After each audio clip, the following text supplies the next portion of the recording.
ओम नमः सिद्धेभ्य। ओम नमः सिद्धेभ्य। ओम नमः सिद्धेभ्य। नमो जनाणम। सभी को सादर श्रद्धात्मक वंदन। आज वैशाख शुक्ला नवमी का यह शुभ मंगल पावन दिवस है और आज के ही दिन 1008 श्री तीर्थंकर सुमतिनाथ स्वामी का तप कल्याणक तिथि का भी सुंदर दिवस है। ऐसे महान सुंदर प्रसंग पर आज जो संदेश प्रसारित हुआ है वह हमारे जीवन के स्वरूप को बताने वाला है कि कैसा हमारा जीवन का पुरुषार्थ होना चाहिए और कैसा मोक्ष मार्ग का पुरुषार्थ है। बहुत ही सुंदर यह आज का संदेश पूज्य बहनसिर बहन के 7वें नंबर के बोल के आधार से दिया गया है। जो वचनामृत में बोल बहुत ही सुंदर बोल है, एकदम प्रैक्टिकल बोल। तो चलिए पहले पढ़ते हैं आज का यह संदेश। जगत में जैसे कहते हैं कि कदम कदम पर पैसे की ज़रूरत पड़ती है, उसी प्रकार आत्मा में पग पग पर अर्थात पर्याय पर्याय में पुरुषार्थ ही आवश्यक है। रुचि से लेकर ठेठ केवल ज्ञान तक पुरुषार्थ ही आवश्यक है।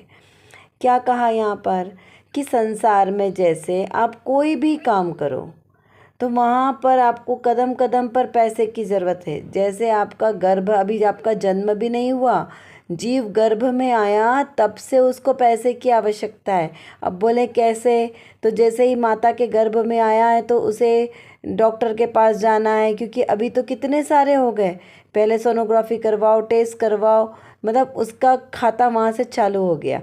तो कोई भी काम करो आप और मृत्यु तक आपको हर कदम पर पैसे की ज़रूरत है। और इसीलिए वर्तमान में पैसे को 11वां प्राण का, 10 प्राणों से तो जीव जीता है, 10 प्रकार के उसके व्यवहार प्राण और एक प्रकार का चैतन्य प्राण, क्योंकि एकमात्र निश्चय नहीं से तो चैतन्य प्राणों से जीव जीता है, लेकिन व्यवहार से 10 प्राणों से जीता है। लेकिन 11वां प्राण धन को कहा, क्योंकि धन के अभाव में भी जीवन मुश्किल हो जाएगा। अगर धन नहीं तो जीवन भी व्यवस्थित नहीं हो सकता। इसलिए कहा कि जगत में जैसे कदम कदम पर पैसे की ज़रूरत पड़ती है, बिना पैसे के आप कोई काम, धर्म कर्म भी नहीं कर सकते। यदि आप सोचें कि अरे हमको तो कुछ कर लेना देना नहीं है, हमने तो सारी मोह माया छोड़ दिए, अब बस हमें तो एकाकी आत्म साधना करना है, तो उसमें क्या धन की आवश्यकता है कि बस मुनि बन जाए और हमें कोई कार्य की ज़रूरत नहीं पड़ेगी। तो यहाँ पर कहा कि ऐसे ऐसे भी धर्म नहीं होता। धर्म करने के लिए भी आपको सुख सुविधा और सब कुछ चाहिए और उसके लिए धन खर्च होता है। यदि आपको बिना विकल्प के स्वाध्याय करना है तो स्वाध्याय भवन में व्यवस्थित आपके पास इलेक्ट्रिसिटी की व्यवस्था होनी चाहिए, जिससे आपको गर्मी में पंखा, एसी आदि की व्यवस्था हो। और जब ऐसा आपको संयोग मिलेगा तब आपकी रुचि भी लगेगी धर्म करने में, वरना आपका स्वाध्याय में मन भी नहीं लगेगा। तो मन ही नहीं लगेगा तो आप स्वाध्याय कैसे करोगे। यानी कि स्वाध्याय, रुचिपूर्वक स्वाध्याय करने के लिए भी आपको धन की आवश्यकता है। वहाँ पे आपको सुविधाएं जुटानी पड़ेगी। तो और पुण्य के उदय से भले ही धन आता है, लेकिन धन सामग्री भी सुविधाएं भी बिना धन के नहीं जुटेगी। तो उसी तरह जब आत्मा की बात चल रही है तो आत्मा में तो और ज़्यादा उग्र पुरुषार्थ की आवश्यकता है। तो आत्मा में तो पग पग पर अर्थात पर्याय पर्याय में पुरुषार्थ ही आवश्यक है। क्या कहा कि जगत की बात तो एक आध दो भाव की है, लेकिन यहाँ आत्मा तो कैसा है, अनादि अनंत है। तो यहाँ पर तो पग पग में पुरुषार्थ ही आवश्यक है। पुरुषार्थ ना करे तो आत्मा ही नहीं, जीव ही ना कहलाए, क्योंकि जीव है तो उसमें पुरुषार्थ है, वीर्य गुण है। वीर्य गुण यानी पुरुषार्थ, सामर्थ्य। तो सामर्थ्य तो जीव में ही है ना। तो कैसी, वहाँ निगोध या जीव, निगोध में जीव कितना है, उसके पास शक्ति एकदम हीन शक्ति, कोई शक्ति नहीं है, कोई ज्ञान नहीं है, सब कुछ उसमें क्या है, हीनता है। लेकिन और शरीर भी कितना सूक्ष्म, जो आंखों से दिखाई नहीं देता। तो इतना सूक्ष्म जीव होने पर भी उसे पुरुषार्थ की आवश्यकता है, क्योंकि निगोदिया जीव यदि पुरुषार्थ ना करे तो वो तो अनंत काल तक निगोद में है ही, तो और अनंत काल तक निगोद में ही रहेगा। तो क्या कभी निगोद से जीव निकलकर सिद्धावस्था को प्राप्त नहीं कर सकता? तो कर सकता है, क्योंकि पग पग पे पुरुषार्थ आवश्यक है। यदि उस निगोदिया जीव ने भी पुरुषार्थ किया तो पुरुषार्थ के बल से वो सिद्धावस्था को प्राप्त कर सकता है। तो क्या कभी कोई ऐसे जीव हुए हैं जो निगोद से निकलकर सिद्धावस्था में गए हैं? तो ऐसे बहुत सारे उदाहरण हैं जो हमारे आगम में वर्णित है। जीव नित्य निगोद से निकलकर इतर निगोद से, नित्य निगोद से निकलकर जीव इतर निगोद में, और इतर निगोद से फिर 2 इंद्री, 3 इंद्री, 4 इंद्री, 5 इंद्री, संगी, पंचेंद्री, इस प्रकार से वो आगे आगे पुरुषार्थ के बल से ही बढ़ता है ना। कोई भी जीव डायरेक्ट निगोद से निकलकर सिद्धालय में नहीं विराजमान होता, उसे बहुत पुरुषार्थ करना पड़ता है। अनंत पुरुषार्थ के कारण वो अनंत निगोद से नित्य निगोद से निकलकर इतर निगोद में आता है। यानी जब घूम घाम के जीव चारों गतियों में घूम के फिर से निगोद में जाता है तो उसको इतर निगोद कहते हैं, और जहाँ से कभी कोई जीव निकलता ही नहीं है उसे नित्य निगोद कहते हैं। तो इस प्रकार से निगोद से निकलकर जीव पुरुषार्थ के बल से जाता है। लेकिन कुछ जीव ऐसे भी हैं जिन्होंने इतना उग्र पुरुषार्थ किया कि वो सीधे निगोद से निकलकर सिद्धालय में विराजमान हो गए। कौन से? जैसे भरत चक्रवर्ती के जो 100 पुत्र थे, वे पुत्र सीधे निगोद से निकलकर आए नित्य निगोद से, और मनुष्य बने, और मनुष्य बन के सीधा मोक्ष चले गए। तो ऐसे उग्र पुरुषार्थी जीव भी होते हैं। तो वे जीवों ने क्या किया? कितनी उग्र पुरुषार्थ किया, तो उसमें भी पग पग पर पुरुषार्थ की आवश्यकता पड़ी। और जो घूम घूम कर आकर फिर मोक्ष जाते हैं उनको भी पुरुषार्थ करना पड़ता है। तो वो पुरुषार्थ की उनकी जो कैटेगरी वो कम ज़्यादा हो सकता है, किसी का हीन पुरुषार्थ, किसी का उत्कृष्ट पुरुषार्थ, लेकिन पुरुषार्थ तो आवश्यक है पग पग पर और पर्याय पर्याय में। चाहे वो निगोद की अवस्था में हो, वहाँ से 2 इंद्री की अवस्था में, 3 इंद्री में आया, 4 इंद्री में आया, तो भी वहाँ पे पुरुषार्थ के बल से ही वो अपने भाव का पूर्व भाव का नाश करके और भाव को सुधार पाएगा। क्या कहा? पुरुषार्थ के बल पर ही जीव अपना भाव सुधारेगा। और वो जो जीव नित्य निगोद से निकलकर सीधे मोक्ष गए, उन्होंने भी उग्र पुरुषार्थ के बल से ही अपना भाव सुधारा। तो यहाँ पर फिर क्या कहा कि रुचि से लेकर ठेठ केवल ज्ञान तक पुरुषार्थ ही आवश्यक है। रुचि से लेकर, रुचि कहाँ का विषय आया? श्रद्धा का विषय है। श्रद्धा यानी चतुर्थ गुणस्थान। तो चतुर्थ मिथ्यात्व अवस्था की तो कोई गिनती ही नहीं है, क्योंकि जब मिथ्यात्व अवस्था में है तो जीव का जीवन ही प्रारंभ नहीं हुआ। तो वो तो वैसे भी निगोदिया जीव के बराबर ही है, क्योंकि बार बार भ्रमण करके वो कहाँ जाएगा? वापस निगोद में ही जाएगा। 2000 साधिक की आयु मिली है उसको त्रस पर्याय की, वो इतने काल में घूम लेगा और अपना आत्मकल्याण नहीं किया, सम्यक दर्शन प्रकट नहीं किया, तो वो वापस कहाँ जाएगा? वही निगोद में। तो वो वही निगोद में फिर अनंत काल तक निगोद में रहेगा, फिर घूमेगा, फिर निगोद में जाएगा। तो मिथ्या दृष्टि जीव तो यही करेगा। लेकिन जिस जीव को सम्यक दर्शन हुआ, वहाँ से जीवन का प्रारंभ हुआ, क्योंकि सम्यक दर्शन के बाद वो जीव कुमरण नहीं करेगा, नरक तिर्यंच आदि गतियों में नहीं जाएगा, विकलत्रय में नहीं जाएगा, नपुंसक नहीं बनेगा, दरिद्र नहीं बनेगा, कभी निगोद में नहीं जाएगा, क्योंकि उसके भाव अब सीमित हो गए ना। तो जैसे ही सम्यक दर्शन हुआ तो अधिक से अधिक 15 भाव और कम से कम 3 भाव, इतने में तो उसका मोक्ष हो ही जाएगा।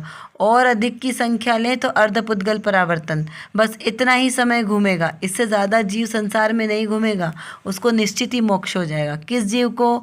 जिसकी रुचि आत्मकल्याण की है, जिसने रुचि अपने स्वभाव पर रखी है, जिसने अपने स्वभाव पर श्रद्धान किया है, अपनी रुचि को उसने केवल ज्ञान सिद्ध अवस्था से मैच किया है, वो जीव, उस जीव को कहाँ सीमित भाव बचे हैं। तो वो रुचि का विषय, श्रद्धा का विषय, सम्यक दर्शन का विषय, क्योंकि आत्म स्वभाव का भान हुआ ना। जिस जीव को संसार शरीर भोगों से विरक्ति हुई है, संसार दुख रूप लगा है और मोक्ष में सुख की उसे कल्प अनुभूति हुई है कि हाँ मोक्ष में सुख है, ऐसे जीवों को सम्यक दर्शन की प्राप्ति होती है। और सम्यक दर्शन के बाद जीव पग पग पर, पल पल पर पुरुषार्थ के बल से उस सिद्ध अवस्था को प्राप्त करेगा। क्या कहा? क्योंकि जो चतुर्थ गुण स्थान वर्ती दशा है वो तो श्रावक की दशा है ना। अभी उसको सम्यक दर्शन ज्ञान चारित्र का आंशिक स्वाद आया है। अब उसको बढ़ाने में और पुरुषार्थ के बल पर उसे कहाँ जाना है? सिद्ध अवस्था में। तो पूर्णता कहाँ है? केवल ज्ञान। इसलिए कहा कि रुचि से लेकर ठेठ केवल ज्ञान तक पुरुषार्थ ही पुरुषार्थ आवश्यक है। इस प्रकार इसको समझना।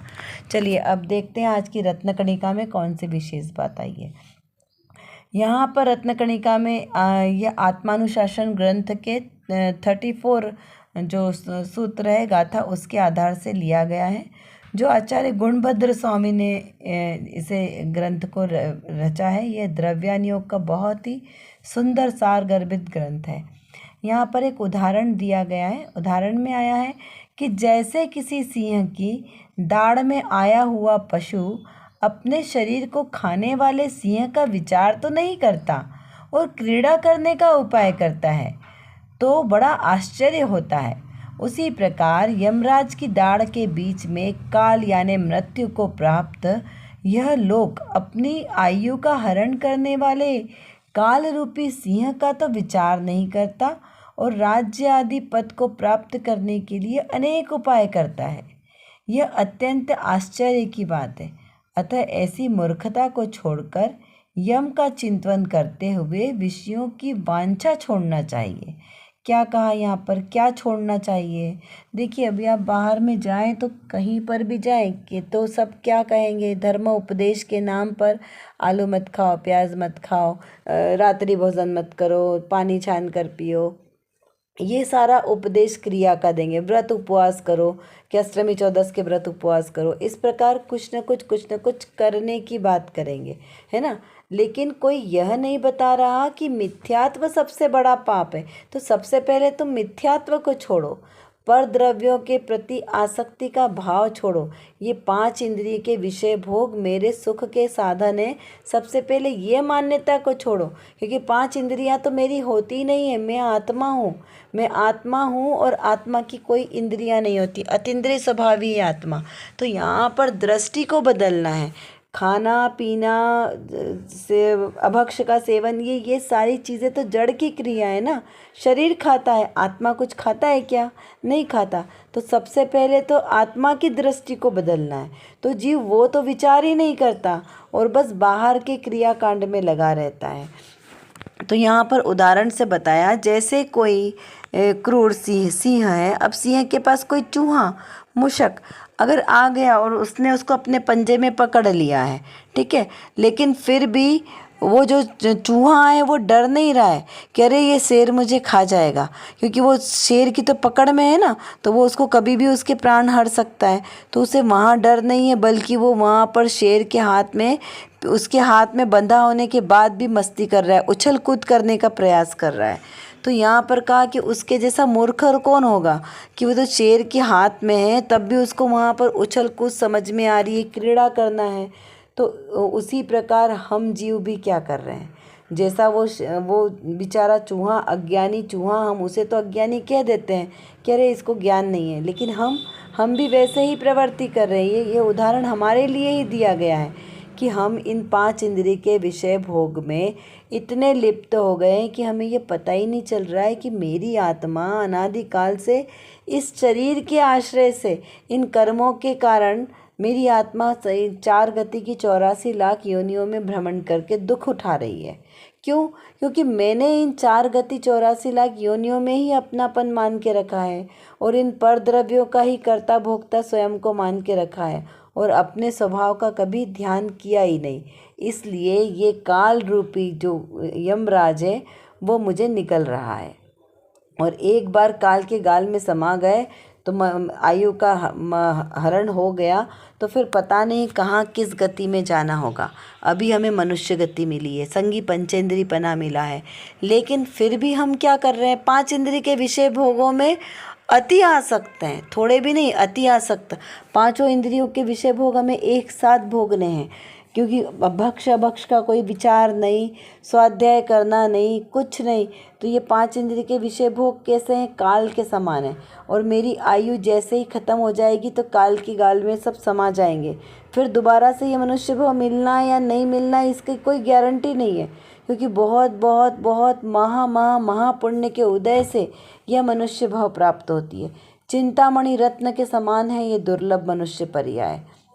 रत्नकंठ शावकाचार्य जी में बहुत ही सुंदर वर्णन आया है कि कैसे दुर्लभ है ये। जैसे चिंतामणि रत्न को कोई समुद्र में फेंक दे और फिर उसे पता चले कि अरे ये तो चिंतामणि रत्न था, तब उसे लेने जाए तो क्या उसे प्राप्त होगा? नहीं होगा। उसी प्रकार से यह मनुष्य पर्याय सिर्फ मात्र कुछ ही समय के लिए हमें प्राप्त हुई है, क्योंकि अभी तो पूर्व काल में तो 84 लाख वर्ष पूर्व की आयु हुआ करती थी मनुष्यों की, लेकिन वर्तमान में तो 60, 70, 80, 100 बहुत है, इससे अधिक आयु भी नहीं है। तो इतने ही वर्ष के कितना सीमित समय हमें प्राप्त हुआ, तो इतने सीमित समय के लिए हमें यह मनुष्य पर्याय प्राप्त हुई है, वो भी अति दुर्लभता से प्राप्त हुई है।